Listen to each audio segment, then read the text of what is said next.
Assalamualaikum warahmatullahi wabarakatuh. Teman-teman, selamat datang kembali di channel saya.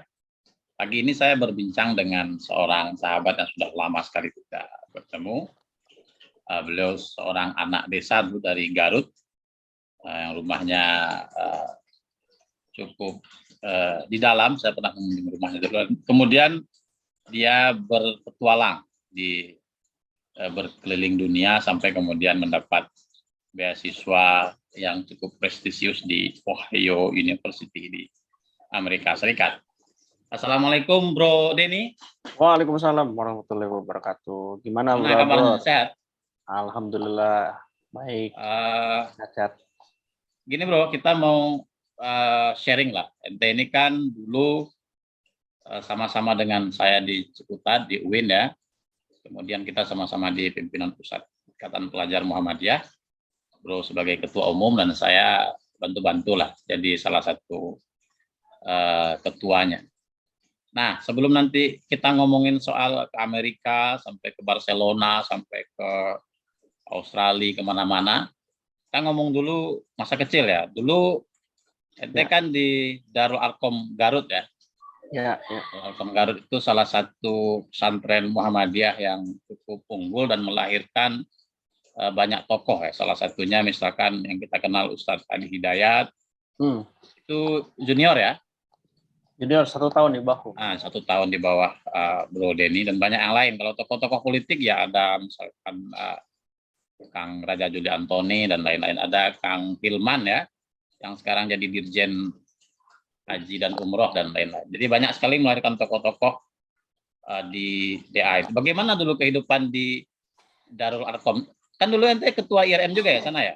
Iya, ketua ranting aku di sana. Gimana kehidupan berorganisasi di DA dulu, Bro? Iya, terima kasih nih udah diundang ya. Kita sharing pengalaman. Kalau di DA sebetulnya ya termasuk apa ya? Mungkin kita karena pondok itu kan interaksi antara santri ya, itu sangat intens. Jadi kita tidak hanya di sekolah, di pondok itu, di asrama juga berinteraksi, tapi juga di organisasi. Jadi mungkin yang membuat ranting di Darul Arkom dulu itu lebih advance ya, lebih banyak gitu ya menghasilkan pemimpin karena itu interaksinya sangat intens menurutku sih ya. Karena kan kadang-kadang begini, ada asumsi orang kalau di pondok itu terpaku ya atau terbatas. Sebetulnya aku memahaminya kalau kita di pondok itu kita bebas banget ya. Iya. Iya, bebas banget. Maksudnya bebas dalam konteks kita bisa berkreasi, ketemu dengan teman sebaya itu 24 jam, Bro. Tergantung pondoknya. Kalau pondoknya tidak mau fasilitasi misalkan organisasi santrinya seperti PM ini kan betul. Enggak juga. Kalau di ada bedanya waktu itu memang karena mungkin pesantren Muhammadiyah ya, jadi organisasi itu jadi salah satu poin penting untuk bagian dari pembelajaran. Jadi kalau di kelas juga gitu, kalau ada yang santrinya yang aktif organisasi dia dapat kredit lebih ya dibanding yang nggak aktif. Nah, dan organisasi itulah yang menjadi bekal ente dan kita juga sebetulnya yang aktivis ini untuk melangkah ke tahap-tahap berikutnya ya, ketika kita merantau ke Jakarta. Betul. Gitu ya. Saya pikir kemudian ya, setelah dari Garut ke Ciputat. Tahun 2002. Ya, karena gua kan 2003. Ya. 2002 masuk ke fakultas yang susah tuh dulu tuh. Karena Fakultas Dirasah Islamiyah ini kan kerjasama dengan Al-Azhar kalau nggak salah ya. Iya. Dan itu bahasa Arab ya. Semua. Betul. Memang dari DA sendiri sudah belajarnya sudah bahasa Arab gitu. Di DA kan kita dapat 2 rapot ya, ada rapot agama, rapot umum, mungkin seperti kayak mirip sama dengan Gontor ya, karena memang sistemnya itu kan mengikuti Gontor ya, buku-buku yang kita pelajari juga Gontor. Jadi bahasa Arab salah satu yang inilah yang kita pelajari. Makanya aku sebetulnya dulu kenapa ngambil UIN-nya di Dirasah Islamiyah itu sebetulnya berawalnya dari kegalauan juga, Bro. Itu ada kisah getir juga di belakang. Gimana? Maksudnya gini, gue kan sebetulnya pernah ya lumayan lah ya prestasi di agama sama umum agak imbang lah. Maksudnya aku di agama lumayan lah, cukup masuk minimal 5 besar gitu ya. Pernah ranking 1 juga, di umum juga sama gitu. Jadi nggak pernah lempar 10 besar. Jadi kita sebetulnya galau ini mau pilih masuk kemana gitu ya, lanjut kuliah kemana. Aku sebetulnya dulu pengennya ke Unpad. Sama gitu. HI ya pengennya, HI UGM sama komunikasi Unpad, nah pilihan UMPTN ya. Tapi nggak lolos. Nah itu mungkin kita belajarnya kurang ini ya, kurang maksimal kali, gimana ya, atau nggak hoki dan macam-macam lah.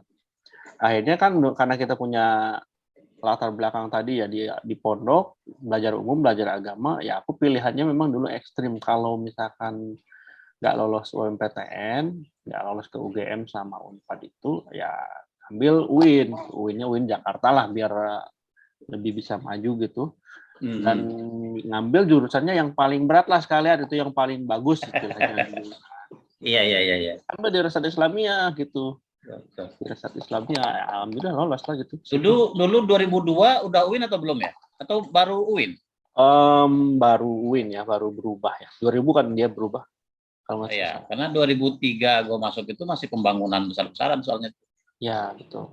Tapi udah ada, karena kan kita jurusan seangkatanku itu sudah ada jurusan Sains Tech kan, ada teman yang di Sains Tech, ada yang di ekonomi. Oh iya. Udah jadi UIN itu tahun 2000. Kemudian di UIN, kemudian kita bertemu lagi di IPM ya, di Muktamar di Medan. Waktu itu masih IRM yang awal. Muktamar kita ketemunya kenalnya di IPM ya, padahal sama-sama di IMM juga kan. Iya. Ini kan jarang nggak serama. Iya betul. Kita tiap beda hari komisariat. Iya, beda komisariat. Kemudian di IRM kita 2 periode dulu ya yang ketemu ya. Sebelumnya ente kan sudah. Iya. Betul. Selesai di IRM 2010 kayaknya tuh sudah mulai keluar negeri tuh. Selesai di IPM tuh. Iya, aku sebetulnya sejak di IPM tuh udah mulai keluar negeri kan. Jadi 2006 itu waktu Muktamar, sebelum Muktamar aku ke Australia, itu pertukaran pelajar. Oke. Pertukaran pemuda Australia Indonesia Youth Exchange, Youth Leader Muslim Exchange Program. AYEP ya kalau salah. Aku ke 2 minggu ke sana, terus sama Prof Jakiudin. Satu angkatan. Jakiudin, Prof Jakiudin sama Mas Aan Rukmana yang dari dosen itu pengalaman pertama keluar negeri berarti pertukaran pelajar itu pertama kali Australia. Australia. Setelah itu udah kemana-mana lagi dia. Setelah itu ke mana? Ke Eropa, ke Amerika? Ya, kebanyakan yang lain kalau nggak training ya conference gitu. Waktu itu setelah itu aku ke Singapura ya, itu bikin ikut pelatihan pemuda Renstra.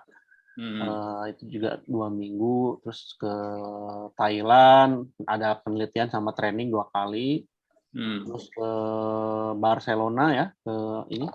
Nah itu pas ke Barcelona gue pulangnya ngambil rute yang agak muter tuh, jadi berangkatnya transit di Istanbul, terus berangkatnya transit di Paris ya, pulangnya transit di Roma, jadi terus Roma terus mampir ke Burj Khalifa bro.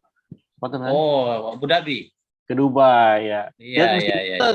Tipis-tipis aja gitu ya, setengah hari. Tapi transitnya keliling kan, nggak transit di bandara. Iya, keluar. Kita cari tiket yang memang bisa keluar dulu lah, minimal 7 jam, 8 jam gitu ya. Seharian lah, kalau bisa sampai 10 jam. Jadi kita keluar 2-3 jam buat perjalanan, terus buat jalan-jalan di ini. Jadi satu perjalanan sudah berapa negara ya, sampai Eropa, masa ke Asia. Ya, hampir semua benua sih udah ya. Paling aku malah yang jarang itu ke Asia Timur ya. Afrika belum? Cina, Afrika gue udah. Gue pernah ke ini Afrika Selatan, Cape Town. Oh iya. Cape Town. Agenda apa itu? Bogota, sama conference. Rata-rata sih conference ya. Jadi ikut The World Lung Conference. Itu karena pengendalian tembakau. Dan baru terakhir dapat gitu ya, beasiswa di Ohio University tahun 2017. Dan itu Fulbright ya. Fulbright. Apa sih bedanya Fulbright dengan yang lain? Katanya Fulbright ini paling top, paling prestisius. Ya, Mungkin apa ya, kalau dari segi ya Fulbright itu bedanya memang karena dia salah satu beasiswa paling tua ya, kalau salah sekarang sudah 60-an lebih tahun, 60-an tahunnya lebih ya. Jadi banyak tokoh lah ya, ini kan Sri Mulyani gitu ya, terus Anies Baswedan, rata-rata tuh dulu yang keluar ke negeri ke Amerika itu Rizal Ramli ya, itu pakai Fulbright karena dulu dia yang paling tua. Kita kan baru punya LPDP mungkin dalam 10 tahun terakhir ya, atau Ya, ya. 7 tahun terakhir. Itu berarti seleksinya beda juga dengan yang lain itu ya?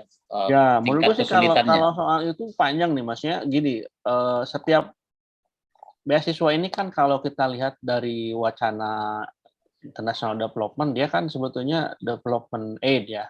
Jadi itu komitmen global bahwa ada salah satu, mungkin kalau dulu ada MDGs, ada SDGs, itu ada salah satu poin bahwa ada international development. Setiap negara-negara maju itu berkomitmen untuk membantu negara-negara berkembang. Nah, jadi Fulbright itu ya bagian dari itu gitu. Dia bagian dari multilateral. Amerika karena sudah prosper, sudah maju, dia berkomitmen untuk ikut membantu negara-negara lain juga. Makanya dia ngasih beasiswa ke banyak negara, itu hampir 100-an negara. Kalau dinominalkan ke rupiah berapa rupiah itu? Kalau yang waktu aku ikut itu memang ada jatah ya, ada caps. Setiap orang per kepala dikasih maksimal $35.000 kalau untuk master ya per tahun. Kalau yang PhD itu $40.000 per tahun. Jadi kita dikasih jatah uang segitu untuk tuition fee, untuk bayar kuliah, sama hampir 1 miliar itu ya, ya per tahun ya. 35.000 ya kurang lebih sampai 700-800 juta ya, berarti 2 tahun sekitar 1,5 miliar ya segitu ya. Tapi itu per tahun hampir 1 miliar. Kalau 2 tahun itu berapa tahun sih? 2 ya? 2 tahun kan gua master 2. Iya. Dan ngambilnya malah kesehatan masyarakat, International Development Studies. International apa itu? Nggak ngerti gue. Ya gimana ya, aku kan di UIN kan jurusan gado-gado kan, maksudnya jurusan di Rosat kan jurusan gado-gado ya kan, betul. Usuludin gabung ada kalau ada syariahnya, ada usuludinnya, ada sama syariah digabung gitu. Terus kita juga harus ngambil jurusan lagi. Nah ini gue di Ohio juga mirip-mirip lah, kita jurusan gado-gado juga. Jadi itu International Development Studies itu interdisciplinary program. Jadi kita sebetulnya hampir sama. Jadi kita misalkan mencoba interdisipliner itu untuk menggali satu permasalahan dari berbagai macam perspektif. Jadi di jurusanku itu bro, ada 10 orang, itu macam-macam kajiannya. Ada yang fokus ke kesehatan, ada yang fokus ke resolusi konflik, ada yang fokus ke ekonomi ya, terutama untuk pertambangan dan segala macam, ada yang ke olahraga dan segala macam. Jadi di situ kita diberi semacam tools ya untuk menganalisa sesuatu, tapi fokus kajiannya apa diserahkan kepada masing-masing gitu. Dan jadi ngambil kesehatan. Gue selalu bilang itu jurusan gado-gado gitu. Iya kan, sama kayak. Tapi kalau di UIN kan walaupun gado-gado dia studi Islam kan. Ya. Kemana-mana. Kalau ini kayaknya ada jurusannya. Luas banget nih kayaknya nih. Ya, jurusanku tuh International Development Studies. Jadi bagaimana pembangunan di tingkat internasional itu dipelajari teorinya ataupun pengalaman-pengalaman dari negara lain.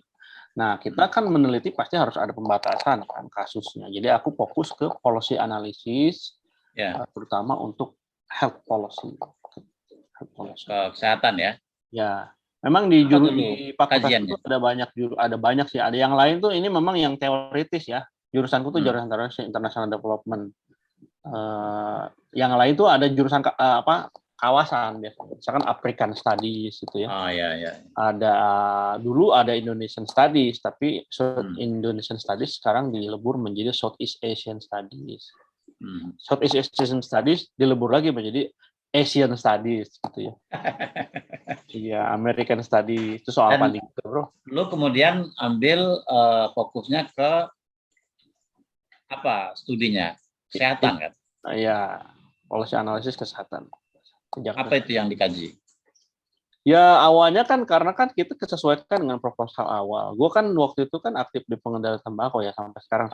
Ya. Jadi waktu itu proposal yang aku minta studi objektifnya itu karena kita terlibat dalam pengendalian tembakau itu udah lama, waktu itu udah hampir 5 tahun, 7 tahun gitu ya.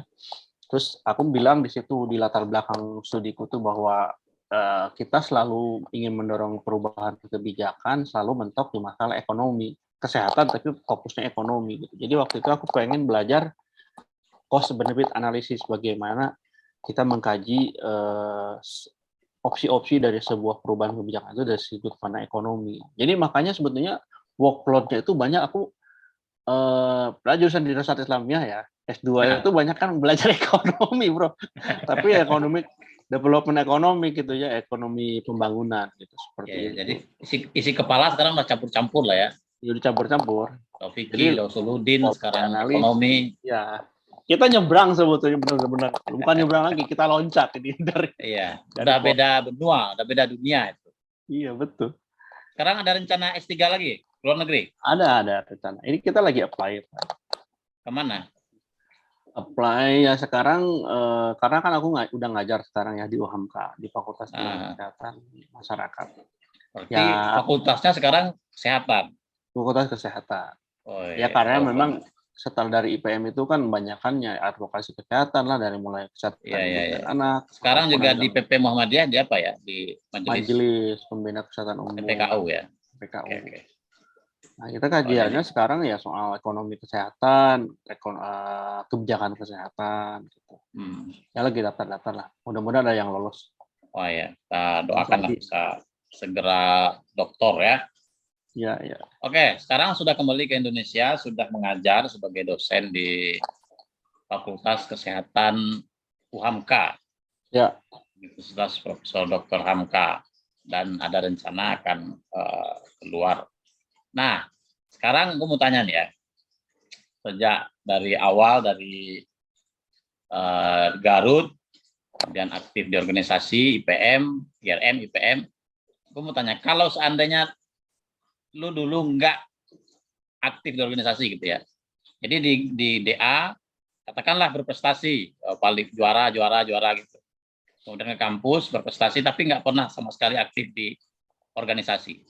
Kira-kira perjalanan seperti apa yang akan dilalui oleh seorang Denny WK ini? Iya. Ini kita mengada-ngada di semesta yang lain ya. Di universe yang lain kita jadi apa nih? Ya. Tapi gue sih betulnya bukan dulu ke organisasi lah ya. Aku tarik ke belakang dulu, Bro. Maksudnya begini, sebetulnya pilihan, kalau aku ngerasa memang pendidikan sama ya organisasi itu sangat berpengaruh ya terhadap perjalanan hidup gue. Ya. Pertama gini, dulu tuh aku di rumahku itu sebetulnya ada sekolah NI gitu. Cuman karena waktu itu gurunya kurang bagus, nggak banyak gurunya gitu, kekurangan guru. Ayahku itu ngirim aku ke sekolah di kampung tetangga, SD negeri yang lebih stabil gitu ya. Nah ini kan udah pilihan. Ya. Kan depan rumah gue, Bro. Jadi kalau pintu sama sekolah itu satu, yang sekolah MI itu ya. Iya. Itu ada di depan. Makanya sebetulnya MI swasta atau negeri? MI swasta. Muhammadiyah. Oh, Muhammadiyah. Tapi karena lagi kolek gitu ya. Jadi bapak kader yang nggak baik ini, masa ada sekolah Muhammadiyah depan rumah malah cari yang lain. Iya, makanya itu. Tapi ya maksudnya di situ pilihan itu ternyata membawa inilah gitu perubahan. So, aku bisa ke Darul Arkom juga. Itu sebetulnya apa ya? Itu gua di keluarga aku tuh juga generasi pertama lah yang dipesantrenkan ke pesantren modern yang hal gitu ya, yang relatif elit lah gitu. Iya. Nah, jadi dua pilihan ini menurutku ini sebetulnya awalnya ya, kenapa aku bisa nyampe ke sini gitu. Karena kalau enggak, mungkin aku tetap jadi anak kampung gitu ya, mungkin jadi tukang cukur lah, atau kerja di pabrik gitu ya. Ya maksudnya tidak enggak, kita kan masih berjuang juga ya sekarang ya untuk memperbaiki kehidupan, tapi ya mungkin sebaik inilah enggak. Tapi titik yang kita tempati sekarang ya agak lumayan lah ya dibanding. Ya gitu. Nah itulah yang membuka, misalkan aku di IPM kan kalau nggak dari Arkom juga begitu bisa nyampe pusat gitu ya. Nah itu makanya. Minimal aku terpapar dengan pergaulan yang lebih advance, bro. Ya. Bro, gua di Darul Arkom itu masuk NEM-ku berapa? Lu NEM berapa? SD. Gua lupa dulu NEM berapa ya? Wah, ingat dong. Saking rendahnya gue sampai nggak ingat NEM gue berapa. NEM-ku berapa, bro? 35. Oh ya. Ya, itu rendah kan? Iya. Rata 7. Soalnya di Darul Arkom itu ada yang 46, ada yang 45, 43 gitu ya. Dan apa, bro? 35 itu gua rekor di SD-ku. Tertinggi? Iya, tertinggi. Karena tahun sebelumnya 25. Masuk DA itu malah yang paling rendah malah ya. Masuk yang paling rendah. Makanya kan sebetulnya gitu ya, itu membuat kita dapat challenge yang lebih tinggi. Ini anak kota semua, NEM-nya bagus-bagus, pendidikannya keren-keren. Gua harus bertahan di situ gitu ya. Ya dan ternyata ya alhamdulillah aku paling gede memang pernah itu ya. Kelas 1 di DA itu rank 15 16. Dua-duanya ya, maksudnya rapot umum, rapot agama. Tapi ranking setelah 15. Itu iya 15 dan 16.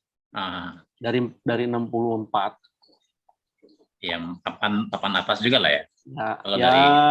Ya masuk inilah 70%. Tengah atas. Itu berarti kan bekas ya, ada bekasnya didikan dari DA, kemudian juga dari keluarga. Nah, yang organisasi juga kan, ente dulu ketua ya di ranting ya? Ya, di ranting. Ketua di ranting, ketua di wilayah juga enggak? Enggak. Aku di Banten enggak? Cuma di ranting sama di pusat. Oh, di ranting langsung ke pusat. Di Banten, maksudnya yang ketua umum ya. Kalau di Banten, di daerah dulu cuma ketua bidang perkaderan gitu ya, pendidikan, PIP. Di wilayah juga sama perkaderan, sama PIP gitu ya. Di pusat. Oke, sekarang gue mau tanya soal kajian tuh tadi, soal rokok ya kan? Ya. Nah, ini sedikit aja soal rokok. Katanya di tengah pandemi ini konsumsi rokok nggak menurun ya, terutama di kalangan menengah ke bawah. Mereka kalau gua nggak salah baca itu kemarin prioritas kedua setelah beras itu rokok malah. Ya. Jadi mereka lebih mau beli rokok daripada beli ikan untuk anaknya, lebih beli protein yang lain-lain itu. Itu kenapa itu? Kok bisa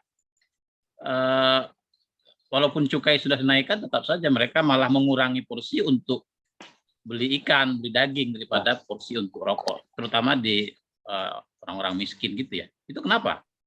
Jadi soal rokok nomor 2 itu udah itu data konsisten berpuluh-puluh tahun.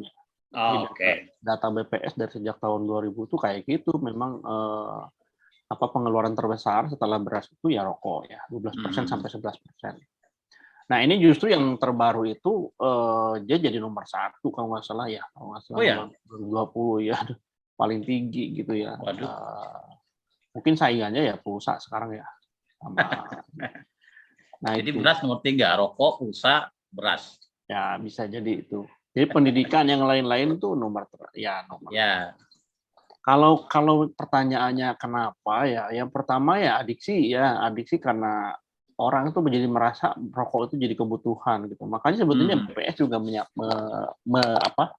menyatukan atau mengkategorikan itu sebagai kebutuhan pokok rokok itu. Karena ya itu by frekuensi ya, karena orang memang setiap hari kan rata-rata setiap hari 10 sampai 15 batang gitu konsumsi rokok. Jadi itu lebih tinggi daripada beras. Belum lagi ditambah tadi harganya. Nah, itu persentasenya jadi lebih gede karena memang pengeluaran yang lain kecil gitu ya. Terutama ya kalau misalkan lu punya penghasilan sekian puluh juta ya beli rokok 300.000, 500.000 sebulan paling berapa persen sih? Ya. Tapi buat orang-orang yang mungkin taraf ekonominya tidak terlalu tinggi, buruh harian gitu ya. Itu jadi satu ya masalah ya yang macam-macam. Jadi kadang-kadang ada orang bayar iuran BPJS nggak mampu, tapi beli rokok mampu. Beli rokok mampu. Nah, kan kemarin tahun lalu cukai naik ya? Naik 12,5%. Itu menurut lo apa nggak mengurangi orang yang beli rokok nggak itu? Mungkin kalau mengurangi ya ini. Jadi kalau naik cukai naik itu pengaruhnya tuh ada banyak ya. Pertama, orang kalau misalkan dia nggak terlalu nyandu ya berhenti ya. Orang bisa berhenti ya naik nih mahal, ini gue berhenti aja gitu. Tapi kalau orangnya yang terlalu menyandu dia mungkin hanya mengurangi gitu, jadi misalkan tadinya satu hari 1 bungkus, sekarang jadi setengah bungkus gitu ya. Atau bisa jadi dia mengurangi pengeluaran yang lain, jumlah konsumsi rokoknya. Enggak, maksudnya rokoknya tetap, tapi dia malah mengurangi kebutuhan yang lain ya, mengurangi beli beras. Bisa gitu nggak? Nah, itu yang ketiga tuh, kalau dia terlalu menyandu, ya dia nggak bisa kan, karena susah ya, berhenti merokok itu kan susah. Ya. Nah, itu dia kurangin yang lain gitu, kurangin yang lain, atau dia berpindah ke rokok yang lebih murah. Lebih murah. Tapi juga cukai naik ini kan berpotensi rokok-rokok ilegal bertebaran juga ini. Orang malah beli rokok ilegal kan. Tapi ya itu, cukai itu kan sebetulnya, nah ini gue juga pernah sampai ini, itu cukai sama pajak tuh beda bro. Oh gimana? Nah jadi rokok itu kena cukai, kena pajak ya. Kalau kena pajak itu dibebankan kepada semua produk normal, kepada semua produk ya, sesuai dengan undang-undang gitu ya. Artinya semua produk itu kena pajak. Nah kalau cukai itu beda, itu cukai tambahan on top untuk produk-produk yang berbahaya. Oh, jadi dia kena pajak juga, kena cukai juga. Kena cukai juga. Perusahaannya kena pajak, barangnya karena berbahaya kena cukai. Tapi yang bayar itu tetap pembeli. Nah, beda itu kalau misalkan, ya sebetulnya secara hitung-hitungan mungkin beda ya. Kalau pajak yang bayarin kan perusahaan. Dari keuntungan sekian pajaknya dia keluarkan. Atau dia harus pajak sekian sesuai dengan jumlah besaran dan segala macam, industrinya dan segala macam. Nah, tapi kalau cukai itu memang ditujukan untuk mengurangi konsumsi. Jadi cukai itu di instrumen ya, fiskal instrumen fiskal, instrumen keuangan untuk mengontrol konsumsi barang-barang berbahaya. Makanya alkohol sama rokok itu dikenakan cukai. Tujuannya itu supaya konsumsinya nggak terlalu tinggi. Oh, jadi kalau peruntukannya beda nggak kalau pajak dan cukai itu? Apakah misalkan cukai diperuntukkan untuk kesehatan bagi para perokok?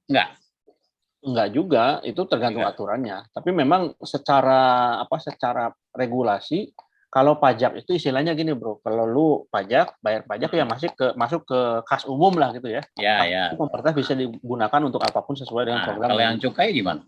Kalau cukai ada aturannya. Aturannya itu cukai itu kalau untuk cukainya ya itu terserah kepada Kementerian Keuangan kan. Dia akan masuk pendapatan cukai itu kepada sektor-sektor yang terkait. Tapi ada dana bagi hasil cukai tembakau yang itu dikembalikan kepada masyarakat, kepada daerah-daerah penghasil tembakau gitu. Itu digunakannya. Katanya naik pun harganya, yang petani tembakau tetap nggak untung, itu kenapa? Iya betul, karena maksudnya gini. Nah itu kalau petani tembakau nggak untung itu, ya pertama gini ya, kita harus, itu panjang banget nih bro kalau ya kan yang panjang-panjang. Kan logika umumnya kalau kita nggak tahu kan, itu harga rokok naik mestinya kan ya karena bahan bakunya adalah tembakau, ya happy dong petani tembakau karena harganya naik. Nah itu logika umum ya. Coba lu jelaskan singkat ya, panjang. Itu nggak selalu betul dan nggak benar gitu ya. Pertama gini, yang untung ataupun di sini ada tiga pelaku ya, petani tembakau, terus industri tembakau, industri rokok, sama kita nih sebagai konsumen ya, masyarakat secara umum. Nah, kalau misalkan itu nggak otomatis untung karena gini, tembakau itu dibeli itu untuk disimpan dulu, bro, nggak langsung di ini nggak langsung di apa namanya diolah ya. Jadi Simpan petani di gudang. dibeli kan masuk gudang, mungkin dijadikan rokok itu mungkin bisa sampai 2 tahun, 3 tahun atau 4 tahun. Oh, gitu. Oke. Nah, jadi rokok bisa industri rokok bisa mengijon. Yang kedua, ini memang complicated ya. Maksudnya begini, kebutuhan produksi rokok sekarang itu 350 miliar batang per tahun. 350 miliar batang.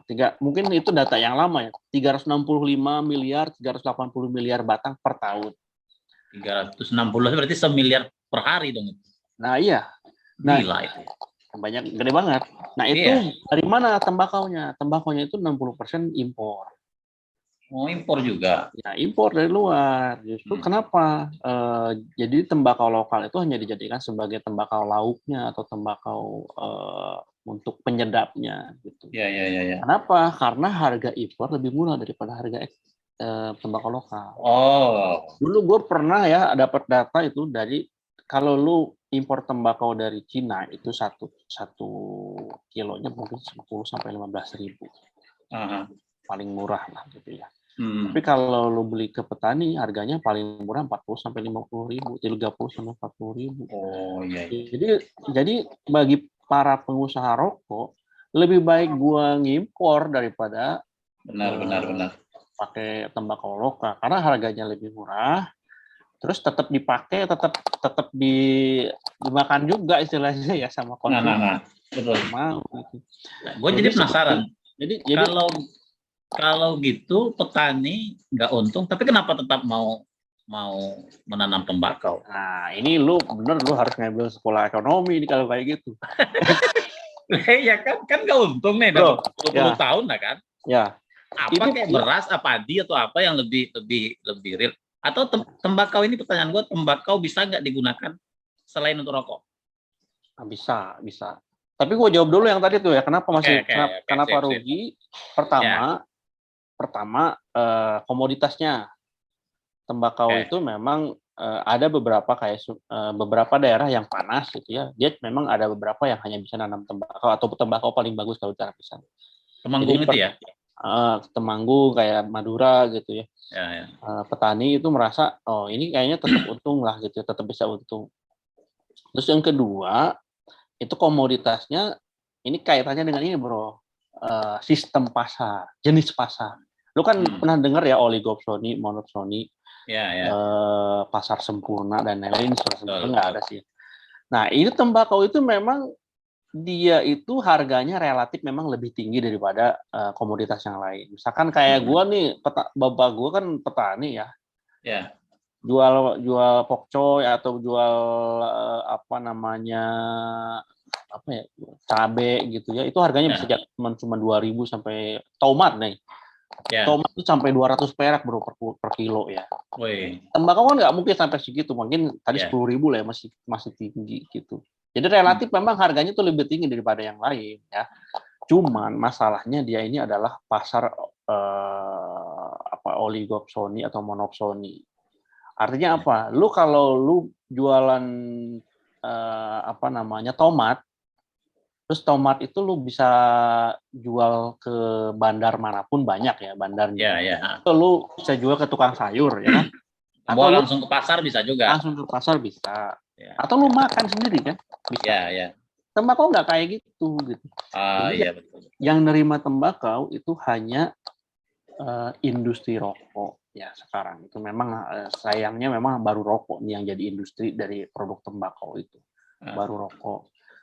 Jadi ya mau nggak mau ini permainannya jadi lebih ramai di situ karena petani jadi tidak punya daya tawar kan. Jadi harga malah bisa ditentukan oleh industrinya, ditekan oleh industrinya. Kalau lu nggak mau jual ya udah gue cari yang lain. Iya. Dan itu kadang-kadang ditambah lagi biaya tanamnya lebih tinggi daripada tanam yang lain. Nah kalau lu tadi tanya produknya ada nggak yang lain? Banyak sebetulnya. Tembakau itu ada yang bisa dijadikan sebagai parfum gitu ya, pestisida ini ya, obat nyamuk dan herbisida atau macam-macam banyak sebutnya. Penelitiannya juga sudah ada. cuman belum jadi industri. Karena Oh. ya itu tadi, lu kan kalau jadi pestisida nggak adiktif, bro. Orang nggak nagih. Namanya lu pestisida tiap hari, enggak kan? Tapi kalau dibikin rokok, Jadi nggak lancar penjualannya ya kalau dibikin pestisida ya. iya. Pas musim-musim tertentu aja, dan tidak ada perusahaan yang mau menampung besar-besaran seperti rokok. Ya belum jadi industri lah. Karena memang juga kalau dijadikan yang lain mungkin pengolahannya juga lebih. Ya. Ya Dan itu istilahnya yang ya belum ada pasarnya yang banget. Yang itu mungkin yang bikin pengusaha rokok jadi kaya-kaya sekali ya, karena Iya. dia bisa menguasai, memonopoli bahan bakunya. Gue lihat di pasar modal saham itu ya, saham yang paling mahal sekarang dijual di Indonesia itu ya sahamnya Gudang Garam. Gudang Garam. Paling kuat ya. 2019 sampai 100.000 per lembar sahamnya. Mahal banget ya. Nah, sekarang karena COVID turun ke 35 ribuan. Jauh banget ya. Iya, semua juga turun jauh karena COVID kan. Tapi ini sekarang saatnya menabung ya kalau saham. Oh ya, lu lagi nabung sekarang enak banget nih cari saham-saham yang besar, tapi jangan saham rokok. Oke bro, ini sudah hampir 1 jam kita ngobrol nih. Terima kasih sekali. Gua kayaknya pengen juga nih S2 ke luar negeri. Kira-kira apa nih tipsnya kalau? Tapi umur kita ini masih boleh S2 ya? Ya kalau LPDP sampai 40 tahun. Kalau LPDP sampai 35 bro kayaknya. Wah, udah lewat. Gitu. Udah lewat. Kalau Fulbright? Kalau Fulbright masih bisa kayaknya. Apa tipsnya kira-kira? Nah, kalau untuk ke luar negeri ya apa ya? Menurutku sih sebetulnya sama ya. Masih sama gini dasarnya, konsep dasarnya sama ya kan. Palu gada ya, apa yang lu mau gua ada gitu. Iya. Artinya kan ini sebetulnya sebuah transaksi, sebuah ini. Artinya begini, maksudnya gini, ini kalau bahasa lainnya itu kan semua pemberi beasiswa itu kan dia mencari calon kandidat yang dia inginkan ya. Ya. Artinya punya misi visi sendiri. Kenapa dia bikin beasiswa itu? Nah itu tinggal profil kita itu disamain dengan itu. Artinya misalkan begini, kayak Fulbright ya. Fulbright itu memang dia tidak mencari akademisi tok murni gitu ya, atau dia tidak hanya akan melihat seorang kandidat itu dari segi kemampuan akademik ataupun linearitas keilmuan misalkan. Tapi dia akan melihat juga memberikan bobot yang lebih luas ke impact misalkan, apakah dia akan melakukan apa nih di masyarakat, selama ini juga dia sudah berkontribusi nggak terhadap kepentingan publik gitu ya. Dan ya ketiganya misalkan dia memiliki ya mental attitude yang bagus gitu untuk bisa. Nah sebetulnya itu aja, kalau kita bisa membuat esai, bisa menunjukkan kita seperti itu, lebih bagus gitu. Nah ini kaitannya dengan ini karena ini beasiswa juga soal jodoh-jodohan bro. Gue daftar beasiswa sampai 8-9 kali ya. Oh iya. Gitu. Jadi ke LPDP tuh aku udah masuk wawancara 2 kali, tapi nggak lolos. Australia Award aku udah 6 kali, 7 kali ya, nggak pernah lolos. Jadi Ohio ini yang ke-8. Nah itu aku Fulbright cuma daftar sekali, tapi langsung lolos. Nah itu terima kasih lah ke IPM gitu ya, keaktifan di organisasi. Jadi selain faktor yang lain-lain tadi ya soal keberuntungan ini. Keberuntungan jodoh sama jodoh. Lu profil lu tuh masuk ke lembaga yang mana? Oke, kita cukupkan, ini sudah hampir 1 jam kita bercerita. Ya, teman-teman mungkin tadi bisa mengambil pelajaran dari perjalanan hidup sahabat saya ini dari desa kecil di Garut sampai kemudian bisa berkeliling dunia, dapat beasiswa yang sangat prestisius. Mudah-mudahan kita doakan beliau ini tetap sehat dan bisa melanjutkan S3 di luar negeri, di negara manapun lah yang diinginkan. Demikian, terima kasih bro. Sehat selalu. Terima kasih bro. Ya, assalamualaikum warahmatullahi wabarakatuh. Waalaikumsalam warahmatullahi wabarakatuh.